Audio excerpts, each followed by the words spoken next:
மற்றொரு அண்மை செய்தியை பார்த்தறிகிறோம். தமிழகத்தில் இன்று 4 மாவட்டங்களில் கனமழைக்கு வாய்ப்பிருப்பதாக அறிவிப்பு வெளியிடப்பட்டிருக்கிறது. இது தொடர்பான விவரங்களோடு இணைகிறார் நமது செய்தியாளர் வெங்கட்ரமணன்.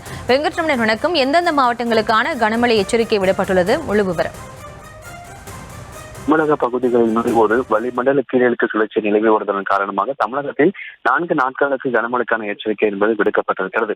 இன்றைய தினத்தை பொறுத்தவரைக்கும் கன்னியாகுமரி, திருநெல்வேலி, தென்காசி, தூத்துக்குடி உள்ளிட்ட 4 மாவட்டங்களில் இன்றைய தினம் கனமழைக்கான எச்சரிக்கை விடுக்கப்பட்டிருக்கிறது. நாளைய தினத்தை பொறுத்தவரைக்கும் திருநெல்வேலி, தென்காசி, கன்னியாகுமரி ஆகிய 3 மாவட்டங்களிலும் கனமழைக்கான எச்சரிக்கை விடுக்கப்பட்டிருக்கிறது.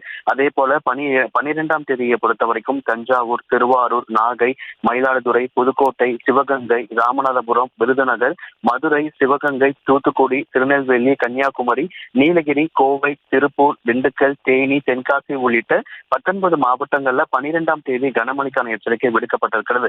13ஆம் தேதியை பொறுத்தவரைக்கும் நீலகிரி, திண்டுக்கல், தேனி, தென்காசி, கன்னியாகுமரி, திருநெல்வேலி, தூத்துக்குடி உள்ளிட்ட 7 மாவட்டங்கள் எப்படின்னு தமிழகத்தில் 4 நாட்களுக்கு கனமழைக்கான எச்சரிக்கை விடுக்கப்பட்டிருக்கிறது. சென்னையை பொறுத்தவரைக்கும் மதிய நேரத்தில் வெயிலோட தாக்கம் என்பது சற்றே அதிகமாக இருக்கும் எனவும் நகரின் ஒரு சில பகுதிகளில் இரவு மற்றும் நள்ளிரவு நேரங்களில் லேசானது முதல் மிதமான மழைக்கு வாய்ப்பு இருக்கிறது.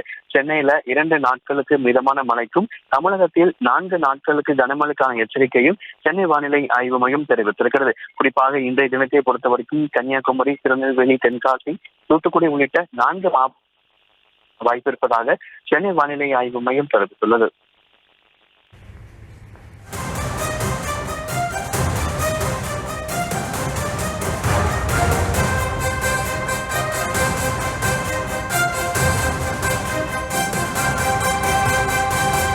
விவரங்களுக்கு நன்றி வெங்கட்ரமணன்.